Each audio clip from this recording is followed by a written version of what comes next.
Welcome back to another Beard Invades. This week, I've got Carl Jacobson. Welcome, Carl. Thanks for coming on and doing this. Oh, thanks for having me. Brilliant. So we've gone through the questions almost, and you've seen these invasions before, so you kind of know what to expect. The format hasn't changed. First of all, we'll start off by having a little look at your channel, see what you've got on there, just so anyone new to your channel can see and have a kind of an idea what to expect on there. Okay, right. So there's a lot of stuff on here, Carl. Do you know how many videos you've got? We have over 600. Wow, now. That's a lot of editing. A lot. Surely Robin helps you with this as well. Oh yeah. We do. We film and edit and everything together. Yeah. Brilliant. Yeah. We been doing it since 2007. So that's a long time. Late 2007 is when we put our first video up. Yeah. That's mad. Yeah. We've gotten a little better in the editing since then. Before it was just like one still camera shot. Yeah. You do, don't you? You kind of learn. You kind of learn. And it's been a lot of fun. Just try and do a variety of projects and try and keep every week trying to come up with something a little bit different and maybe some projects you haven't seen turned on the lathe before. But yeah, it's I don't know. It's just been a blast. Been a fun ride. Yeah, it's brilliant. I mean, there's all sorts on here. There's resin. There's all sorts. But anyway. So currently, Carl, you've got 253,000 subscribers. That's a lot of people. Yeah. If you, it's amazing. That many people are interested in wood turning and it's just a fantastic community. We've been doing it a long time. We started in 2007. We put our first video up, and we have about just over 600, I think, on there now. Yeah. And we try and come up with, a different, unique project every week. So it's not like, maybe some stuff that you haven't seen turned on the lathe before, things like that. Yeah. It's difficult when you've reached that amount of videos. I mean, I've only got 230 odd to kind of think of new things to do instead of redoing things. It's mad, isn't it? So you've got it harder. Yeah. I don't know. We're just constantly, Robin and I are constantly trying to, just look at things that, too, that aren't like turned projects, that you might not, that she'll come to me with something that isn't even woodworking. You go, can you make this? I'm all, maybe. let's find out. Brilliant. Yeah. So we spend a lot of time trying to come up with something new that, maybe you haven't seen done on the lathe before, I guess. Yeah, that's it, isn't it? It's just constantly thinking new things. Yeah. So I must ask, why is your name aluminium? It's not. It's aluminum. I knew that was coming. Anyway.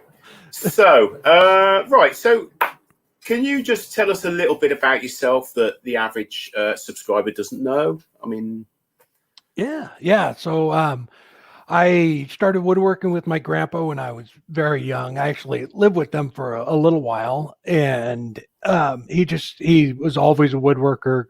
Growing up, he was always had stuff going on. In fact, the project we did a week ago was a rocking chairs that he did for all the kids and grandkids when I was younger. And so my family all has them, but they're starting to get worn and they're just out of plywood. So I redid a whole set of them to send them out to them too, to get them some new ones. But I just got into woodworking and just kept doing it, and all through high school and into my 20s. And I just love it. I completely remodeled, I think three homes, everything from pulling trusses off and putting new trusses on, I love doing stuff like that, remodeling, stuff like that. And then I got into turning in my 20s, mid to late 20s, and just, I don't know, fell in love with it. It's when you're working on a woodworking project, something like a dresser or something like that. It's days or weeks, to get it done. And with the lathe, you can come out here with just a raw piece of wood, and in an hour or two, you have a finished product. And it was just like, that right there just hooked me. It's just being able to make something and, just come out here with just literally a piece of firewood and then go in the house an hour later with something finished. I love that. Brilliant. But yeah, Robin and I both worked for Freightliner trucks, semi trucks, for 20 years. I was 20 years. She was 21. And it's, we were both working there, and I started just messing around on YouTube doing the thing. And I just I was, I don't know, just kind of playing around with it. I wasn't really even thinking that, like I could do this for a living or anything. And I started putting videos up. Then people started asking me, can you make this? Can you do a lidded box? Can you do, something else? And it was kind of took off from there. So a few years into that, I realized I might be able to do this for a living, do something I love to do, and so I left Freightliner and went full time and just started producing, videos every week. And then with all the stuff that goes on behind the scenes with, editing and the social media side of it and all of that, is like, it's hard to keep up. So Robin quit a year later, and now we both do it full time. That's great. Yeah. So it's been a blast. Yeah. Brilliant. Okay, so I think you've probably answered this in there somewhere. So what made you upload that very first video? So I was still working at Freightliner, and there was some guys there that they duck hunt. Yeah. And one of the guys, duck calls they're made out of wood, and it broke. And somebody told him I was a wood turner, and he brought it down to me. He goes, can you make me a new one of these? It cracked in half. I go, it's just a little barrel thing. And I go, sure. And I take it home. I come back the next day with a new one. He goes, how long did that take you? I go, about 15 minutes. He didn't believe me. And so I go, well, come over this weekend and I'll show you. So he came over. I made him like three more, and he was just like amazed with it. And YouTube had just kind of started, really taking off, where people were uploading, different things to it, but there was no wood turning on there. So he was like shocked that I could do it. So I thought, I don't know, maybe somebody else wants to see how to do it, if they want to make another one. So I put a video up on YouTube, and all of a sudden it was like, people started, they're asking questions, or, about, mostly they were about duck calls, but it was, and then after that, they was like, I've been struggling with a lidded box. Can you show me how to make one of those? I'm, well, okay. It spiraled out of control from there then. Yeah.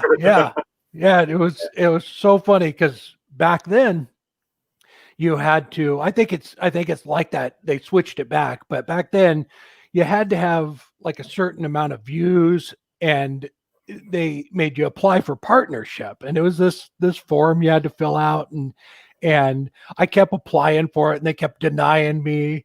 And I finally got it, like on the 4th or 5th time I applied for it. But I think it was just, they went right off your channel. You had to have a certain number of subscribers, certain number of views. And I remember I got it, and then I went online, and it was like a month later, and I made 37 cents off the videos. And I was just like, I don't know. It's weird, because I was like, I'm actually, you can make money off of these things. I was like just shocked. And it was like, this is so cool, and I just kept going from there. And it's, I don't know, just been a blast. And it's get to know people all over the world that, you wouldn't before, the internet and YouTube, and most the kids out there don't even know before internet.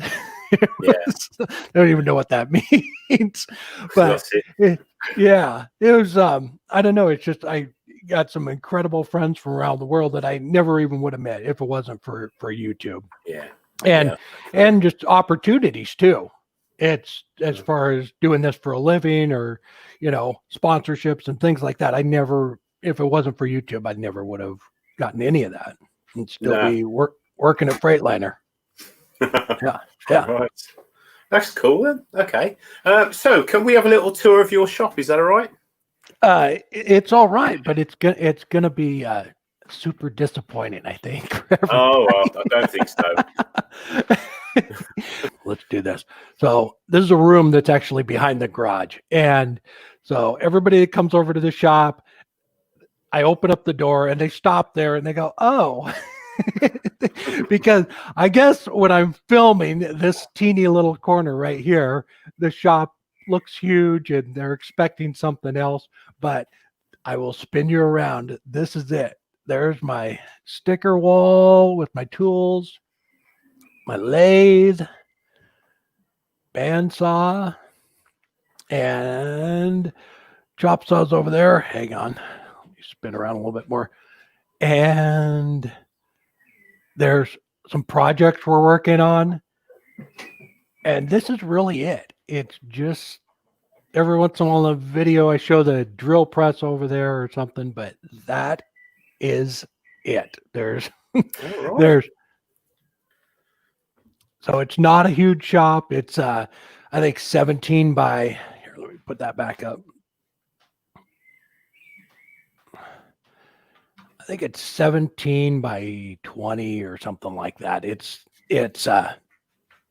that's pretty much it. It's I don't do a lot of flat work, so I don't need a lot of space. And with turning, you don't need much space at all. No. This little, 8 by 10 square right here is, I have everything I need to do, turning right here. So it's kind of, there's not a, I don't know. I'm trying to move this into the garage so I can turn this back into a family room. Rob and I were talking about getting the house cleaned up and trying to move out somewhere where we had a little bit of land, so we had room for, wood storage and stuff like that. But like right behind that wall is our backyard, and it's all full of wood, and I got barrels of wood out there, and it's just kind of stacked alongside the house and everything. But you've also got your trailer as well, haven't you? Do you still use that for demos and things like that? Okay. Yep. Yeah. So we went to Phoenix in January, Phoenix, Arizona, for a show down there. And on the way back, we were coming back in early February, and that's when the whole thing with the coronavirus started. And it was they were just figuring out what was going on. They were actually holding some planes and stuff for quarantine, but it really hadn't hit everybody. They weren't, they didn't know exactly how bad it was going to get. So we were working our way back to Oregon, and that's kind of when the whole thing started. And that is the last trip we've been on. So we got home early in February, and we haven't been out since. It just kind of, but we'll get back out, and we have a RV that we pull it with and travel around. And once everything opens back up and it's all over, we'll head back out. Yeah. Yeah. Brilliant. Yeah. Cool. It's a lot of fun getting out there and seeing everybody and doing demos and stuff. Yeah. Well, I've got a horse box out there that I'm going to, it's for transporting stuff to camp for scouts, but I'm going to make it so that I can put a lathe in there and go out to some craft fairs and things like that, Nice. Nowhere near the scale of yours, but just something silly. Yeah. That's nice. So like craft fairs and stuff like that, where you can actually turn something, while people are coming around. That's cool. They love to see that. Yeah. Well, they can That's see awesome. you can turn a bowl or turn a spinning top and sell it 2 minutes later. Yeah. So, That's awesome. brilliant. Okay, so Makers Central, as you've probably already know, it's not on this year now. It's probably next year. Should we expect to see you there, or? I don't think we're going to be able to make it next this one. Hopefully, the one after that we can do it. Yeah, but we just I don't know. We have some other stuff going on, and we hadn't planned on it because just we weren't sure. So yeah, okay, we'll get over there. Yeah, brilliant. Yeah. Because you have got a lot of fans in this country, so I'm sure they'd love to see you. It would be a blast. Yeah, we'd love to come over there. Cool. It's awesome. Yeah. So projects. Is there anything you can show me that you're working on at the moment? Bearing in mind this is going to go out in a fortnight's time or just over. No, other than the one I just finished up, the video already came out on that. Yeah, I did see that. That was stunning. That was the female form, absolutely lovely. Thanks. I don't. Okay, so here you asked me if there was something else nobody knew about. This is this is the other thing. So Robin and I don't have next week's video done. Almost every week it's like that. There's been very few times we've actually had a video done for the next week. So literally, we don't even know what we're doing yet. I don't know what the project is. I'm exactly the same, and you're not alone. We're not alone there. I don't know what I'm doing next week, and there's many people out there that are exactly the same. We usually talk about it over the weekend and come up with something on Monday, and then I come out here and start working on it. It's just like the lady I did that. Robin found it on Tuesday. I made it Wednesday, and when we edited on Thursday and put the video out. So it's like, I don't know. We still have a couple ideas, for next week, but as of right now, there's nothing on the lathe. I don't know what it is yet. I know exactly how you feel. I mean, if I put a video up, you can guarantee 3 days before it didn't exist. Right. 2 or 3 days before that thing didn't exist. So. I don't know. I don't know. I don't know. It seems to be working that way. We've been doing it for years. It's like, yeah. If it works, don't try and fix it if it ain't broke. Yep. Okay. So, is there a tool that you love, and is there a tool that you hate, or you just don't like using, or scares you, or Well, I don't know. I mean, I love the lathe because of the versatility of it, but I don't think there's any tool I don't like. Okay. Yeah, I don't That's know. fine. Now I'm trying to rack my brain at something I don't enjoy doing. I don't know. I think I find, them all useful and I use them all in just different ways. It's just the lathe is the one I focus on the most, but everything else is, I use to decorate or, like the spindle sander or something like that. I mean, I use that to work on projects. Yeah. See, I don't mostly turn. See, I hate washing up sponges because I don't like washing up. It's a tool. It's not in the workshop, but it's a tool. Yeah.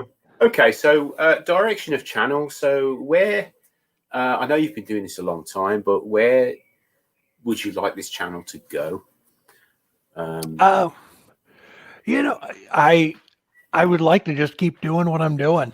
Yeah. I don't see changing, the format or anything. I have been throwing in some non-turn projects, but it's not like I'm going to try and do more non-turn projects. They're just projects that I I wanted to do. It's like when I spun that around, we're making a desk for our computer and everything.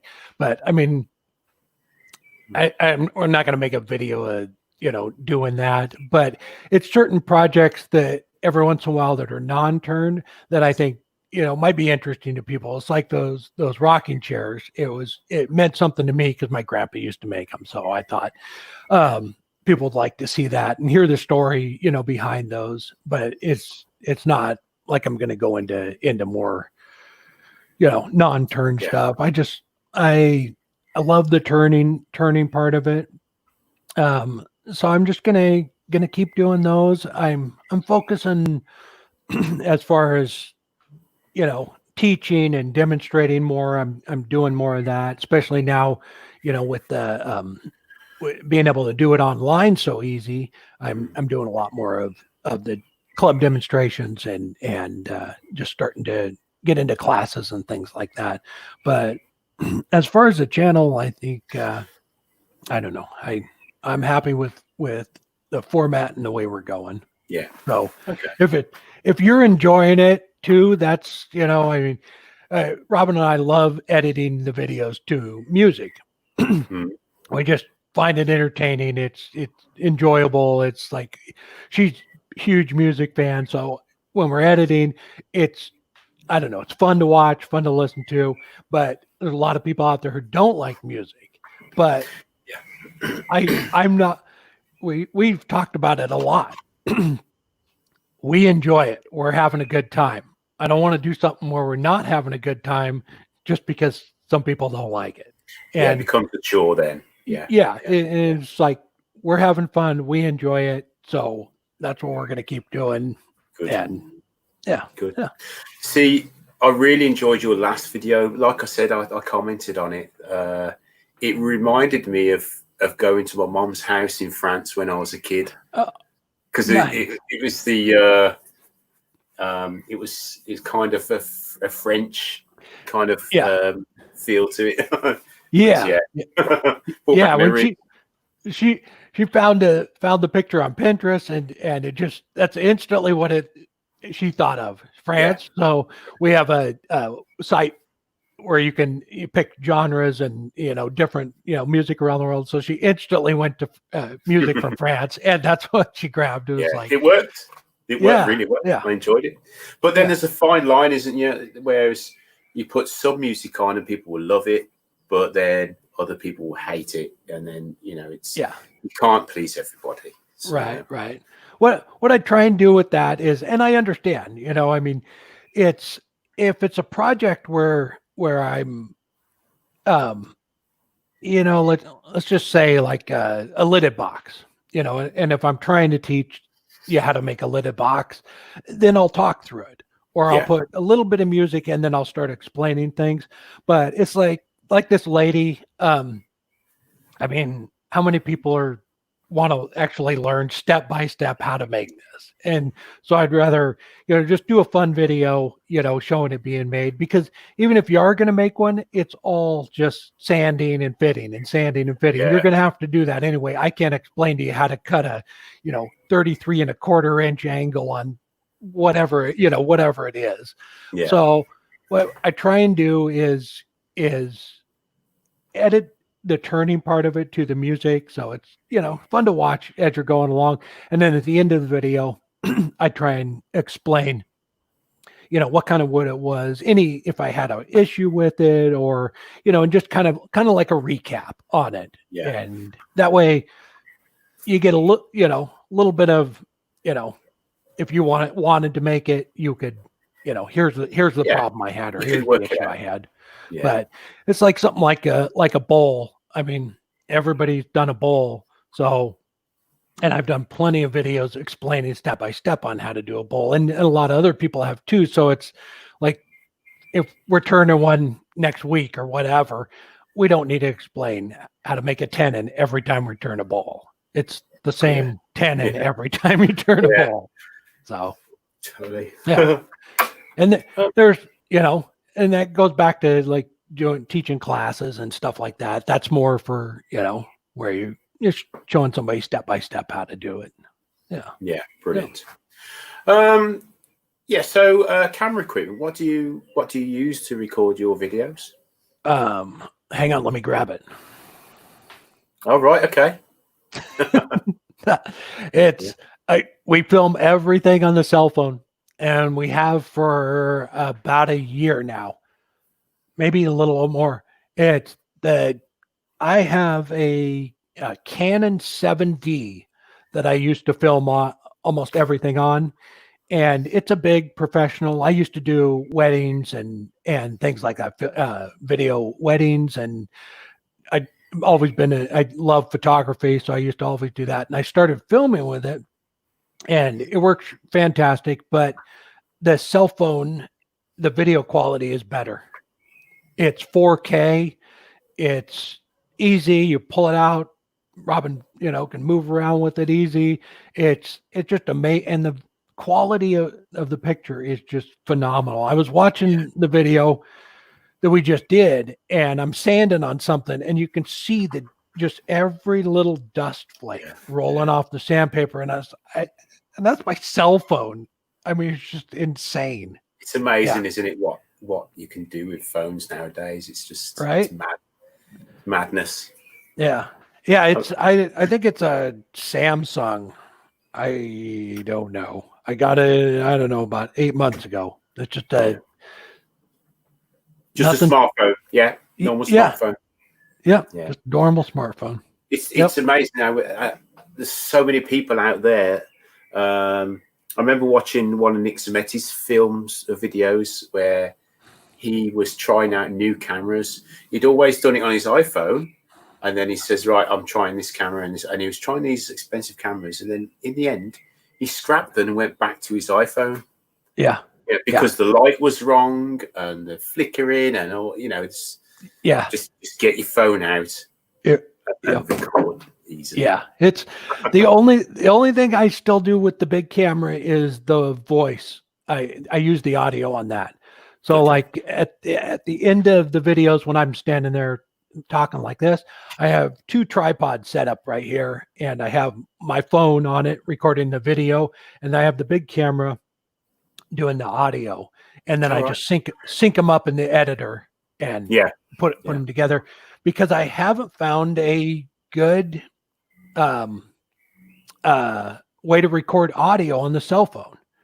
I've seen a couple things out there, but I haven't done enough research. They have like lapel mics and stuff, but the problem with putting the cell phone on a like a tripod and talking into it, that for some reason the audio is off, and I don't know how to fix it. All right. Okay. So that's the only thing I use the big camera for anymore. It's working. So carry on. Right. Okay. We're nearly done. Okay. I just need a couple of shout outs, or 1 or 2, whatever, of people that you want me to put in the description to help them out or whatever. Yeah. One of them is a Brucw Jordan. And it's Jordan Woodworks. I'll shoot you over a link to it. Brilliant. He's doing some awesome stuff. He started a YouTube channel not too long ago, but he's doing some amazing stuff. It's really cool. In fact, he messaged me because he was making some pipes, and he wanted them burnt with the Lichtenberg burner. All right. So he mailed them up to me. I burned them, turned around, mailed them back to him. And it was pretty cool. I love doing like collabs and stuff with people like that. It's very cool. Who else have I been watching? Oh, I can't think. There's some people on Instagram too that are doing just some really neat stuff. I love it. And a couple of them don't even have YouTube channels, but I think the side of it, I don't have somebody specific right now, but I love the community side of it, because everybody is sharing, everything, and there's so much stuff out there that, little bits and, from different people, and whether they've been doing it for 6 months or 40 years. I in other interviews I talked about this. I learned stuff from people who just started turning and have been turning for 20, 30 years. It's I did a vase a while back, and it was a guy who had just started turning, but he did a tall vase, and he put this little foot on it, and he'd been turning for 6 months, and it was so cool the way he came up with it. It looks like it's floating in the base, and I thought, you know what? I mean, I learned some neat little process from somebody who just started, and when I did the video, I'm gonna go check this guy out. Yeah. So I love that part of it, just being able to, look around and see what everybody else is doing, because there's so much good stuff out there now. There is. I just love the community side of making and wood turning and all that. Like you say, there's a lot of people out there, and there's a lot of fresh ideas coming out, and with youngsters and stuff like that. It's brilliant. Yeah, always something new. Yeah, that's it. That's it. How did that feel? Wasn't too bad, was it? It wasn't painful at all. Brilliant. Well, I really do appreciate you taking the time out of your busy schedule to do this for me. Thank you. Thanks for having me on. All right. Thank you.